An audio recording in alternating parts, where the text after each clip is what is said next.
सबसे पहले तो जितने भी लोगों ने इस वीडियो को ऑन किया है उनसे मैं एक रिक्वेस्ट ज़रूर करना चाहूँगा कि ये जो स्क्वाड हमने सोच समझ के दिल क्रिकेट ने रखी है आपके सामने कि आखिर क्या क्या चीज़ें रखी वो हम आपको आगे जाके ज़रूर समझाएंगे कि हम एक एक प्लेयर का नाम लेंगे, उसके बाद आपको बताएंगे कि हमने आगे इन्हें क्यों इस टीम पिक किया। सेकंड सबसे इंपॉर्टेंट, हम यहाँ पर जो टीम हमने जो आपकी बनाने की कोशिश की है वो लॉन्ग रन की सबसे इंपॉर्टेंस को देखते हुए रखी है। ये नहीं कि आप ये सोचें कि अरे अभी जो 15 तारीख से सीरीज है बस वहां पर जीत जाए, वहां पर थोड़ा बहुत अच्छा परफॉर्म हो जाए, काम चल जाए। नहीं, आपको तैयारी 2023 तक की करनी है, वर्ल्ड कप की क्वालिफायर्स तक की करनी है, तो आपको इस लॉन्ग रन की जर्नी में भी आपको वो प्लेयर्स तैयार करने होंगे। फिर वही क्वालिफायर जैसा हो जाएगा कि आप किसी यंग प्लेयर को सीधा क्वालिफायर के मेन मैच में डेब्यू करा रहे हैं, फिर आप कहेंगे कि अरे नए प्लेयर को इतनी क्यों भेज दिया। तो जब आप मौका मिला है तो अब आप लीजिए ना, प्लेयर्स को मौका दीजिए। तो चलिए शुरू करते हैं।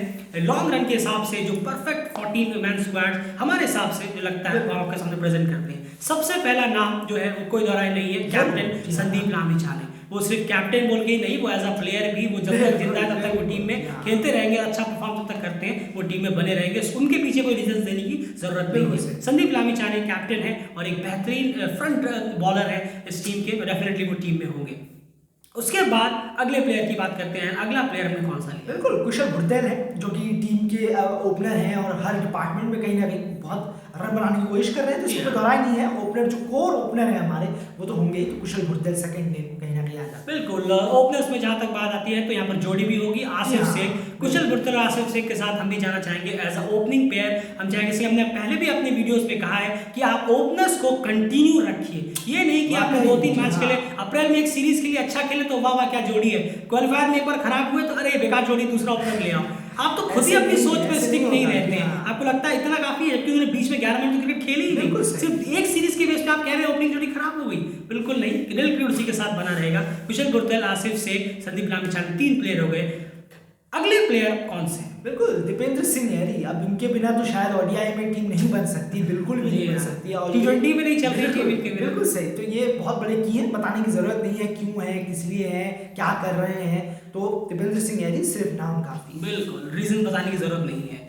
ऑलराउंडर प्लेयर आप कह सकते हैं हर तरफ से। 5वें प्लेयर इस ग्रुप में अगर बात कर ले हम तो वो कौन से हैं? बिल्कुल ज्ञानेंद्र मल्ला, जो कि बिल्कुल बहुत सीनियर है और बहुत ज़्यादा भरोसा है कहीं ना कहीं टीम को दिखाने की भी ज़रूरत है। कभी कभी होता है कि थोड़ा यकीन दिखाने की ज़रूरत होती है। कभी कभी लोग पब्लिक जो है, लोग जो है, व्यूअर्स हैं, फैंस हैं, वो फ्रस्ट्रेट हो जाते हैं कि अरे ये चलते नहीं है, बेकार हो गए, ये हो गए, हो गए। खैर उनकी अपनी राय है, सबकी अपनी अपनी राय है। हमें जो लगता है, हम अपने टीम में ज्ञानेंद्र मल्ला को 101% पिक जरूर करना चाहेंगे, स्क्वाड में पिक जरूर करना चाहेंगे उन्हें, क्योंकि हम उनका साथ हमेशा चाहेंगे इस टीम में। जब तक हमें लगता है कि नहीं अब मौके हमने कुछ ज्यादा ही दे दिए, तो हाई टाइम हो गया है, तब बात अलग है। लेकिन अभी भी ज्ञानेंद्र मल्ला जैसे की प्लेयर की, और वनडे में याद रखिएगा ये वनडे की स्क्वाड है, टी20 होता तो शायद बहुत ऑप्शंस थे। वनडे में नए प्लेयर्स को मिला के भी कोई ऐसा तीर नहीं मारने वाली टीम कि जो हम ज्ञानेंद्र मल्ला को हटा के कर सकते हैं। अभी के लिए हाँ, सीनियर के साथ अब यंग को जोड़ के चले तो ज्यादा बेहतर होगा। तो ज्ञानेंद्र मल्ला हमारी टीम में तो डेफिनेटली रहने वाले हैं। ये 5 प्लेयर्स हो गए, सबसे मेन प्लेयर,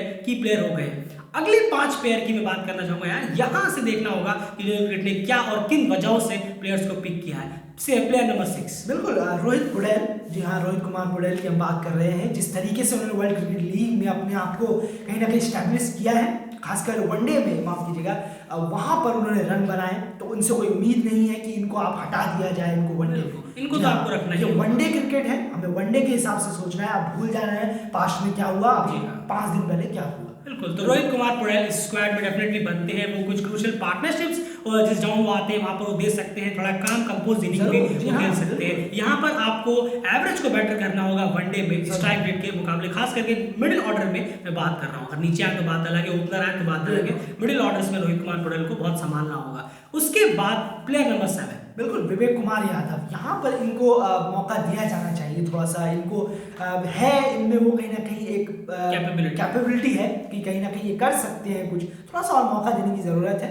तो डेली क्रिकेट जरूर अपने स्क्वाड में इनको जगह। बिल्कुल, अब यहाँ पर बारी आ गई है कि आप यंग गन्स को भी अपनी टीम में रखें, सिर्फ ये सोच के नहीं कि अभी की सीरीज है। मान लीजिए विवेक कुमार यादव अभी बुरी तरह से फ्लॉप हो गए, मतलब उनसे बल्ला भी नहीं चला, सब फ्लॉप हो गए, कोई बात नहीं, आपको लॉन्ग रन का सोचना होगा। ऐसे तो आप फिर मौके ही नहीं दे पाएंगे। यही तो मौके हैं कि आप अब यहाँ पर इनको नरिश करिए, चेरिश करिए। अब वक्त है कि आप इन सीरीज, अब यहाँ पर वो वर्ड आ जाता है कि आप इन प्लेयर्स को मौका दें और लॉन्ग रन में रखें। रखे। ये नहीं कि एक सीरीज में फ्लॉप हुआ आपने इनको बाहर कर दिया, फिर किसी को डोमेस्टिक से उठा के ले आए, वो फ्लॉप हुए, फिर किसी को, यही exact problem Nepal cricket team के साथ है। इसीलिए जब कोई बड़ा इवेंट आता है तो इनकी एक टीम ढंग से सेटल्ड नहीं रहती, कभी कुछ आधे से ज्यादा प्लेयर उसमें डेब्यू करते हुए नजर आते हैं। ये बहुत ज्यादा एक हॉरिबल नाइटमेयर हो जाएगा। आप विवेक कुमार यादव को अभी से टीम में कंटिन्यू करें और उनको लॉन्ग रन में अपने साथ लेके चले, 1-1.5 साल तक, आपको देखिएगा रिजल्ट्स मिलेंगे। कोई भी रिजल्ट आपको महीने या 15 दिन में नहीं मिलने वाले, ये आपको सोचना होगा। तो फिर आप ये मत कहिए कि यंगस्टर्स को मौका देना चाहिए। यंगस्टर्स को मौका 1-2 नहीं, थोड़ा लंबा आपको देना होगा। जितना आपने कुशल मल्ला को देखा कम से कम उतना तो विवेक कुमार यादव को देखे जरूर देखिए। प्लेयर नंबर 8, बिल्कुल आरिफ शेख का नाम यहाँ आ जाता है। कहीं ना कहीं वो इस टीम से जुड़े हुए रहेंगे, थोड़े पुराने भी हैं, कहीं ना कहीं थोड़ा सा आपको बहुत हैंडी भी है, ये कहना होगा। 30 रन 35 रन 40 रन को कंट्रीब्यूट कर सकते हैं और बॉलिंग भी करा सकते हैं। थोड़ा हैंडी, अगर कोई थोड़ा सा एक्सपेंसिव हो रहा है कहीं ना कहीं कोई बॉलर, तो उससे 2-3 ओवर ले सकते हैं और डाल सकते हैं। कहीं ना फील्डिंग भी ठीक है, तो ये सब चीज़ें बहुत मैटर करती हैं जब आप लंबे फॉर्मेट का गेम खेलते हैं। तो बिल्कुल आरिफ शेख। प्लेयर नंबर 9, बिल्कुल यहाँ से जो प्लेयर्स हैं, अब करण केसी का नाम आ जाता है यहाँ पर। ऑब्वियसली कुछ बताने की जरूरत नहीं है, नाम बहुत है, वनडे मैच है, करण केसी ऑब्वियसली फिट है, फाइन है करण केसी। जी हाँ, करण केसी को नेपाल की जरूरत नहीं है, नेपाल को करण केसी की जरूरत है। यही उनका सबसे बड़ा रीजन है कि आखिर करण केसी इस टीम में क्यों होने चाहिए। प्लेयर नंबर 10 सोमपाल का। ऑब्वियसली इसमें देखिए उन्होंने नाम ही इतना कर रखा है, उन्होंने बहुत काम किया है, काम किया है। जी हाँ, बिल्कुल सही कहा, बिल्कुल सही। तो इसी चीज से कहीं ना कहीं काम होगा तो नाम ऑब्वियसली होगा। तो सोमपाल काम ही करण केसी इन लोगों ने ये किया है, इसलिए हमारे स्क्वाड में ये है। बिल्कुल। और चलिए, अगर आप में आपको रीजंस भी देने की बात हो तो कहीं ना कहीं बहुत अच्छा ऑप्शन इनके पास भी है, क्योंकि सबसे बेहतर जो चीज है वो है कि ये बॉलिंग के साथ साथ अपने कोटे के ओवर डालने के साथ साथ बैटिंग भी कर लेते हैं। और आजकल के दौर में आपको पता है, आजकल क्रिकेट में ज्यादातर टीम्स इस तरह के प्लेयर ढूंढ रहे हैं जो बॉलिंग ऑप्शन के साथ साथ थोड़ी बहुत बैटिंग भी कर ले, और उन्हीं का डिमांड ज्यादा है। कई बड़े बड़े प्लेयर्स इस बार जो ये बड़े बड़े लीग्स में आईपीएल में बिके नहीं है, वो इसी वजह से रहते हैं, क्योंकि वो एक कहीं ना कहीं कोई एक बॉलिंग ऑप्शन देता है, कोई एक बैटिंग ऑप्शन देता है, लेकिन जो बैटिंग बॉलिंग ऑप्शन दे रहे हैं वो खूब ज्यादा आजकल चर्चा में है। शायद किसी टीम में बात, चाहे नेशनल टीम में क्यों ना कहे, तो डेफिनेटली ये दोनों ही चीज प्लेयर करण और सोमपाल ये डेफिनेटली कर पाते हैं। इसीलिए एक उनको एडवांटेज जाता है कि हमेशा टीम में बदल रहेंगे। बस हाँ, एक चीज और देखनी होगी, ये फुल्ली 100% फिट जरूर रहे। करण केसी सोमपाल का भी थोड़ी इंजरी काफी टाइम से साथ में इनकी जुड़ी हुई है, ये अपने फिटनेस को और बेहतर करें, क्योंकि वनडे क्रिकेट में आपको और ज्यादा स्ट्रॉन्ग फिटनेस की जरूरत होगी।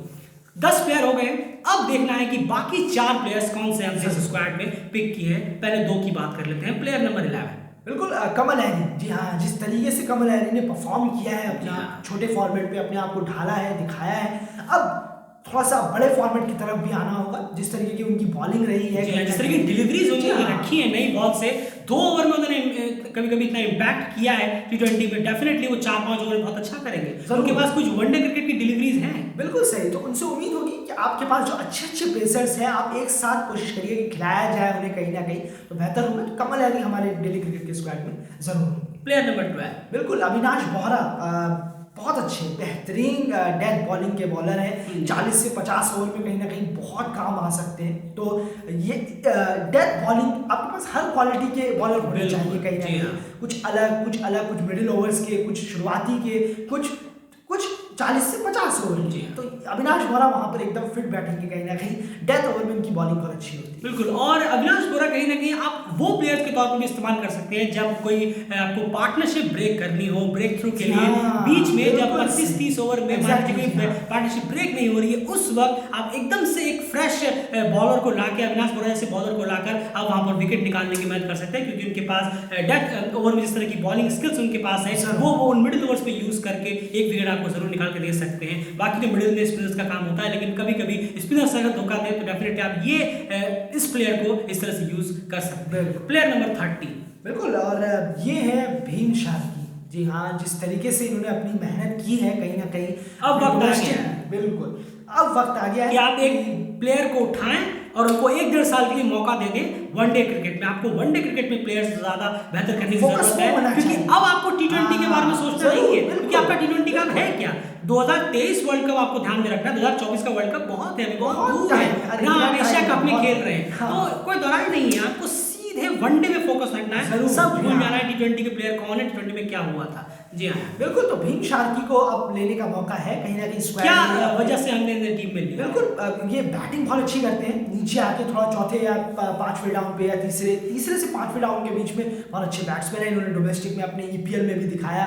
टॉप फील्डर सबसे बेहतरीन टॉप फील्डर है जो नेपाल को चाहिए। आप फील्डिंग से अगर इनको लगा देते हैं और ये अगर 5 रन 10 रन भी बचा ले तो बहुत है। फिर एक जना अगर बचा लेगा इतने रन तो बहुत ज्यादा हो जाएगा। मैंने सुना है, आप ही ने मुझे एक टाइम बताया था कि पहले फील्डिंग के लिए मैन ऑफ द मैच दिए। बिल्कुल मोहम्मद कैफ इसके बहुत बड़े एग्जांपल्स हैं, जॉन्टी रोड्स इसके एग्जांपल है। फील्डिंग के लिए पहले मैन ऑफ द मैच दिए जाते थे सिर्फ आउटस्टैंडिंग कैचेस और फील्डिंग्स की वजह से। तो कहीं ना कहीं फील्डिंग बहुत इंपॉर्टेंट होगी और नेपाल की जो फील्डिंग अभी रही है क्वाड्रेंगुलर सीरीज में और क्वालिफायर्स में बहुत ज्यादा रन उन्होंने लुटाए हैं। ओवरथ्रोज में, खराब फील्डिंग में, आपको अच्छे स्किल वाले फील्डर्स और प्लस तेज रन निकालने वाले बैट्समैन भी आपको अभी से तैयार करने होंगे। जैसे हमने कहा, ये स्क्वाड पूरी तरह से ये देखते हुए कि आगे आप लॉन्ग रन में कितना अच्छा करेंगे। ये नहीं कि आपको अभी सिर्फ 15 मार्च की सीरीज की सोचनी है, आपको आगे भी सोचना है, लंबा भी सोचना है। जो चीजें आप कहते हैं कोई सीरीज हारने के बाद, उसे जब अप्लाई करने की बारी आती है तो फिर आप अप्लाई क्यों नहीं करते? ये थोड़ा सा क्वेश्चन मार्क रहता है सारे व्यूअर्स के, आपके फैंस को लेकर। प्लेयर नंबर मेरे ख्याल से 14 की बात कर लेते हैं। चलिए, वो आखिर 14 नंबर के प्लेयर बिल्कुल, और वो है एक स्पिन, जी हाँ, स्पिनर और लेफ्ट आर्म स्पिनर सागर ठगल की हम बात कर रहे हैं।